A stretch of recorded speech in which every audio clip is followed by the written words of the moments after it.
Today we're gonna be making one easy dough and one expert dough. Hi everyone, I am Vincenzo from NEA in Amsterdam, and in this series I'm going to teach you how to make pizza in your big green egg. 500 grams of 00 flour, 100 grams of wholemeal flour, 15 grams of salt, and 3 grams of fresh yeast. So we have our 00 flour, and we're going to combine it with the wholemeal flour, so to create a little bit more richness. So we're gonna mix this flour together. We're gonna stir a little bit to make sure that, you know, the flours are mixed nicely together. And we are going to crumble our yeast inside.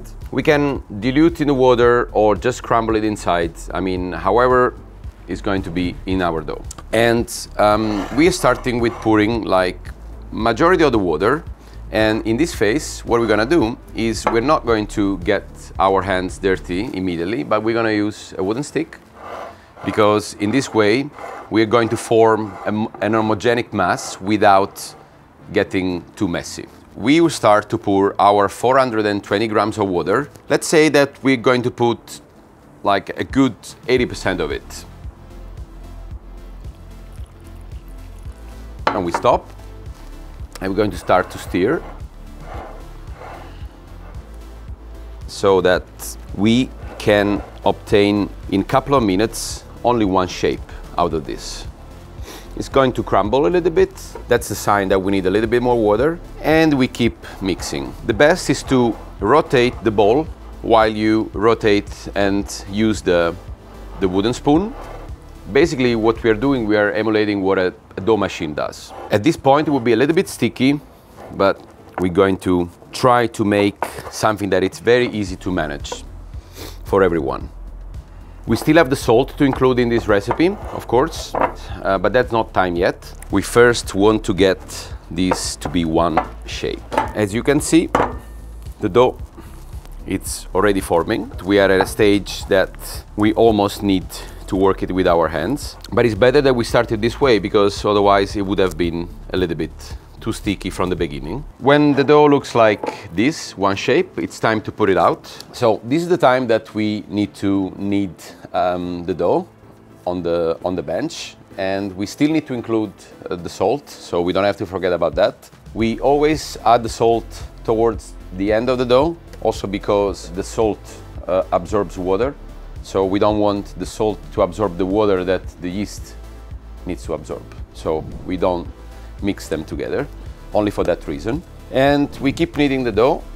Now it's still very moist, and when we're going to add salt, it's going to get a little bit more structure, because salt will make it tiny bit firmer. So we're going to open up a little bit like this. We're going to add the salt. We're gonna add a tiny splash of water that I kept from the water that we had. So, okay, just to help out the salt to be integrated in the dough. And we're going to fold and keep kneading. The dough at this point might break a little bit because the salt, but we're going to go over it, and we're going to succeed in making an homogenic shape. Talking about flours, I was talking about the 00 flour. So we have different classification of flours. We have 0, 00, type 1, type 2, wholemeal. So all these definitions are just the description of how refined these flours are in the mill. So basically the 00, it's a more refined flour than the type 1, and the type 1 is more refined than type 2. There it goes.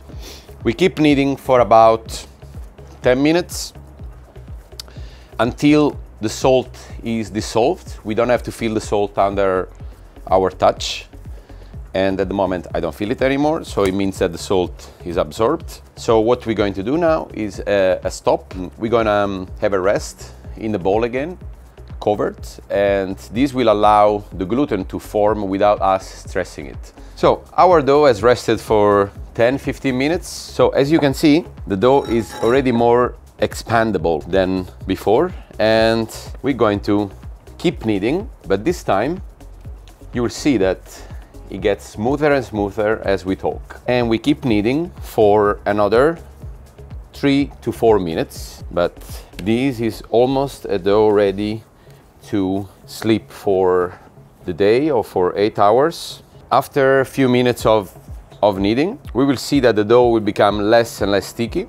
Okay, so when we see that our dough is smooth and not sticking anymore, it's ready to proof, and we're going to put it back in the bowl. Most important, cover with film and rest for 8 hours at room temperature, which means we want temperature in between 22 and 25 degrees maximum. Right, so let's see how to make a more expert dough. We have the same flour, 500 grams of 00 flour, 100 grams of wholemeal flour, 2 grams of yeast, and 300 grams of water. So in total, we're going to hydrate this mass for the 50% of it. So it's 600 grams of total flour and 300 grams of water. We're going to combine the flour just as before. This time we're going to crumble the yeast very small. So we're going to put water now,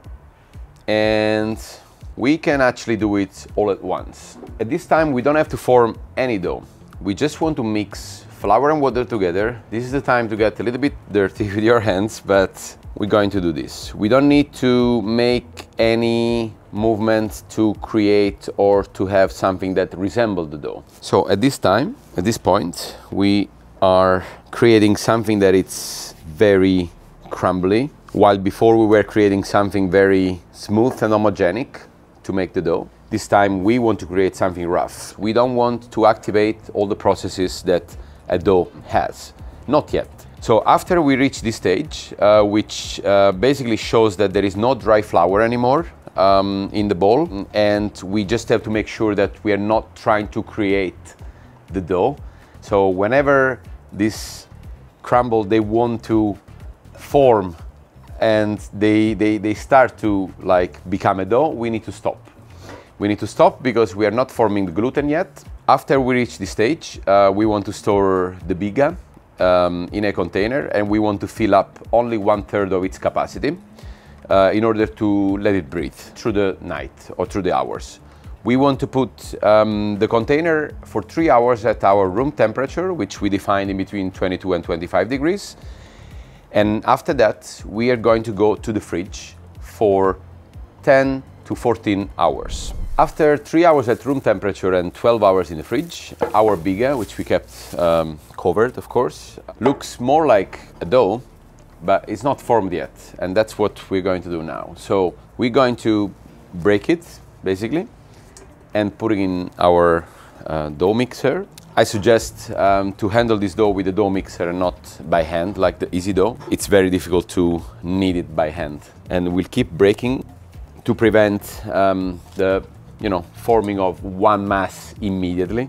So we want to distribute equally in the bowl. Then we have basically our remaining water. I want to remind you that we used 300 grams of water for 600 grams of flour. Our total recipe is 420 grams of water, which means that we have 120 left here, which we're going to include in this dough. So we put all the pre-ferment, that's how we call it. It's a pre-ferment, this biga, in the machine. Together with, we still have the salt, 15 grams of salt, and the water. We're going to add up a little yeast, depending on the day. If it's a cold day, we might put like a gram more, but let's stay in the parameters of 1 or 2 grams per kilo of flour in total. So we're gonna add some yeast just to give a starter, a push. We're going to add up a little splash of the water to start the machine. And we can always keep some dusting flour here, and this will help the machine to grab the dough in a little bit easier way. So this is just like a trick, not really in the recipe. And we're going to start our machine at like low, medium speed, adding a little bit of the water. I'm gonna dust a little bit, as I said, and it's definitely helping this machine. We don't exaggerate, otherwise we go out of the recipe. So we are going to knead for about 10 minutes, just to give enough time to the gluten to form. And we keep adding water very gradually. We don't run the risk to have too much water in the vessel of the machine, and we just do things as gradually as possible. And we don't have to forget that towards 2-3 minutes before the end of the dough, we're going to add the salt, and we want to always keep a little bit of water to help the salt to dissolve in the dough. So our dough is looking nice. It's already forming some beautiful structure, and we're gonna go with more water, of course, and we higher the speed a little bit. After 6-8 minutes of kneading, it's time to add the salt, and we do it by adding a splash of water before, and salt will also help us to clean the machine, the side of the machine, with this scrubbing action. Okay, salt is in, and now it's just time of finishing all the water that we have from the recipe, and that's where we will know that the dough is ready. So after we added the salt, we can see that the machine has been working on the dough, and the bowl is absolutely clean. So that's a good sign. It means that all the water is trapped in the dough, and the gluten is strong enough to trap this water in. So our dough is ready. We're going to stop, and we can see that it's just hanging on the tool without sticking on it. So that's a very good sign. So our dough is ready, and as you can see, the bowl is very clean, and the dough is formed and ready to proof and be portioned for the ultimate baking. So after the dough is being rested, we have it here. We put it on the bench, and we start to portion in 250 grams per dough ball, because we made 1 kilo of dough in total. We start cutting. We do 250 grams, our dough balls. So we have our 4 dough balls, our 4 pizza, and what we need to try to do now, doesn't matter if this is the pro dough or the easy dough, the way to portion is exactly the same. 1 kilo of dough, we made 4 dough balls, 4 pizzas that we are going to fold, and I'm going to show you how. We have different techniques. You can use just the workbench and the spatula, and with this movement you try to rotate and pull the dough balls towards you, trying to push towards the bottom so that there is no air or no knot, as we say, and it's closed properly.